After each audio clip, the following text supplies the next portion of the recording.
6 de la tarde con 29 minutos. Seguimos con Carlos Livassich, sociólogo y académico de la Universidad de San Sebastián, hablando de este fenómeno de la violencia en el estadio como la disputa de un terreno que antes era público. Yo recién fuera de micrófono le contaba que una vez una señora, ustedes se los conté alguna vez, me pegó un combo por venir andando por la vereda en bicicleta, sin decir aguabá, digamos. Y claro, ahí me hizo todo el sentido del mundo. El espacio público se lo pelean el peatón, el ciclista y el automovilista, pero nadie lo discute, nadie lo debate, sino que se pelea desde echar el auto encima, meterse en la bicicleta a toda velocidad por donde se pueda, o el peatón, en este caso. Bueno, hay que decir que la señora es una excepción, digamos. Me he encontrado con una notable cantidad de peatones con los cuales comparto la vereda cuando es necesario sin ningún problema, pero sí, como que se ha legitimado esta discusión o este apropiamiento del Estado público a través de la violencia. Es así, yo creo que alguna vez sí lo comenté también acá, que mi pasión era la bicicleta. Yo tengo que andar con mucho cuidado, yo ando iluminado entero, y aún así he tenido alguna vez casi hechos para lamentar. Yo llevo 2 años y medio en esto, y puedo decirte que me ha tocado gente que de repente con un bastón, que le da el pasado algo, te dice, odio la bicicleta, y te empieza como a tirar los bastones. Claro, más de alguien en esta imprudencia que tú señalas, cree que la vereda es de ellos, sí, y por ende como critica al automovilista porque en la acera, como perdón, en la vía pública ellos son maltratados. Ellos hacen lo mismo con los peatones, y yo creo que en el fondo contribuimos al círculo vicioso, porque todavía no entendemos que un espacio público significa ceder en algunas cosas y obtener por otra vía. Pero mira, si tú miras el crecimiento, reitero si tú observas el crecimiento de Chile en estos últimos 30 años, es vertiginoso. Y eso sin duda que altera, y las expresiones de violencia son fuertes. O sea, pero estas son... Eso es animal. Pero mira, pero estas son más fuertes de lo que uno imagina y se dan en más espacios de lo que imagina, porque hay una violencia que no se nota, que es la violencia verbal. Sí, claro. ¿Ya? Aquí hay una tendencia a no relacionarnos ni a no razonar. Y eso yo te diría que esa es la parte complicada, porque si no hay razón, la violencia es un efecto, es una consecuencia. Esta señora que te golpeó, te tocó a ti el golpe, pero claro, anda a saber cuántas veces la pasaron a llevar ella. Sí, claro. Sí, a mí me tocó en una de estas veces que yo era ciclista, donde digo, a alguien va saliendo de un edificio y se retira. Le digo, al contrario, usted tiene la preferencia, le digo, porque usted es el peatón, yo estoy invadiendo su espacio. Me doy hasta ese tiempo en la mañana, a las 7:10 cuando vengo en el verano, rumbo a la universidad. Dice, ojalá todos los ciclistas fueran como usted. Y no digo con esto, mira cómo soy yo y mira cómo son los demás, sino sí, que nosotros no estamos acostumbrados, lo dijimos la otra vez, a una palabra amable. O sea, yo puedo leer un mensaje ahora y te dan por hecho, te dicen, he tomado tal decisión, pienso esto, papá, pero nadie te ha dicho, oye, mira, frente a esto, ¿te parece que conversemos frente a esto? Tengo este punto de vista. No hay. O un último abajo, ¿qué opinan? Así. Sí, o ¿qué les parece? No hay. No hay. Y esto se da en todo orden de cosas. Porque alguien podría decir, la violencia es un fenómeno pero actual, no, es permanente. Claro. Lo que pasa es que hoy día nosotros la vemos por cualquier cosa. O sea, tú decías, nadie le tira un auto al otro. Sí, le tiran cosas. Y a veces se bajan, sí, y se pegan palos y se hacen de todo. Y después cada uno sigue con su rumbo. Pero a alguien le tocó a esos 2 ciclistas, o a esos 2 peatones, o a esos 2 automovilistas, o cualquiera, a desahogarse. En el fútbol, ¿cuál es la gran ventaja?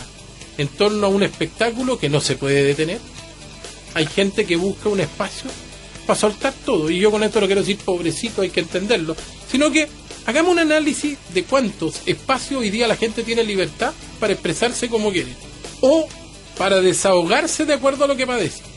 Y ahí es donde uno tendría que preguntarse tal vez cómo estamos viviendo. No quedan.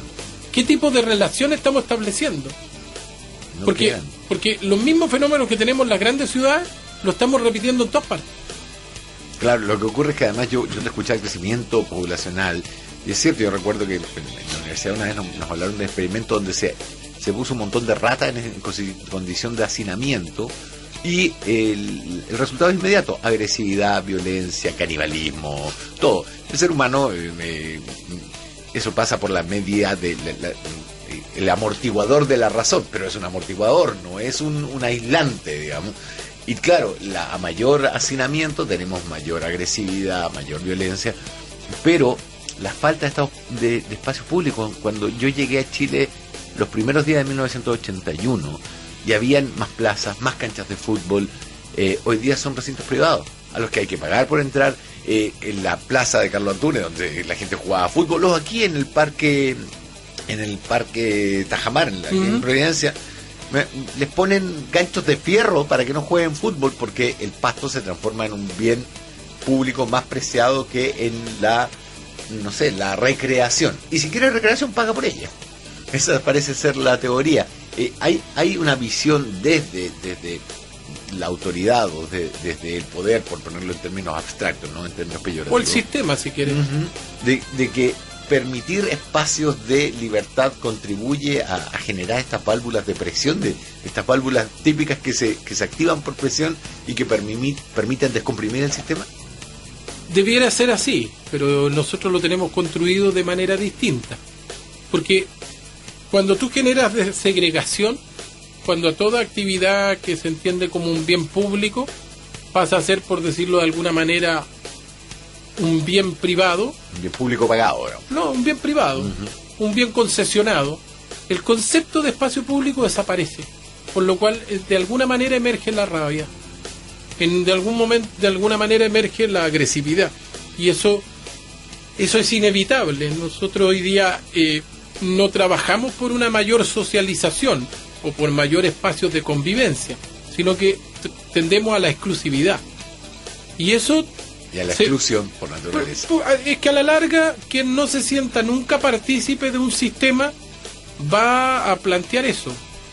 Y lo va a manifestar de acuerdo al nivel de frustración que tenga. Y de poder.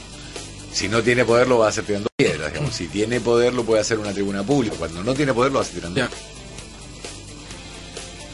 Estas son palabras de una profesora que tuve yo en España, la Ángela Contreras, que en paz descanso hoy día. Decía ella, cuando explicaba los fenómenos de violencia, que el ser humano en términos sociales no puede ser una esponja. En la primera etapa de formación nosotros tenemos que ser una esponja y captar todo. Claro. Pero hay una etapa, decía, donde después nosotros eso tenemos que estrujarlo. Y esto tiene que salir por alguna parte. Y ella señalaba que mientras la sociedad no genera esos espacios de estrujar algo para que se produzca esto pasa a ser como un recipiente que empieza a llenarse y cuando ya se da vuelta tú no te das cuenta. Pero es como muchas cosas acumuladas. Entonces... yo insisto que esto no es una crítica a lo que tenemos como herencia, sino que es un planteamiento a cómo hemos venido compartiendo los espacios.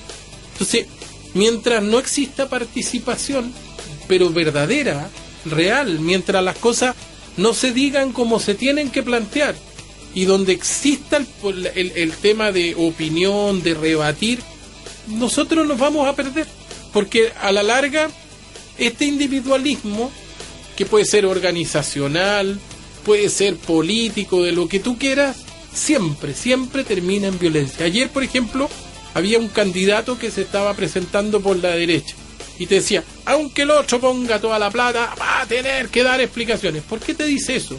Porque sin ese titular no logra presencia para decir que ya es precandidato. Y eso entonces no es portada ni de un diario electrónico, de nada. Porque si yo a lo mejor te dijera, Rafael, ¿sabes qué? Yo me voy a postular a candidato a presidente, no voy a tener ningún adepto también. Claro.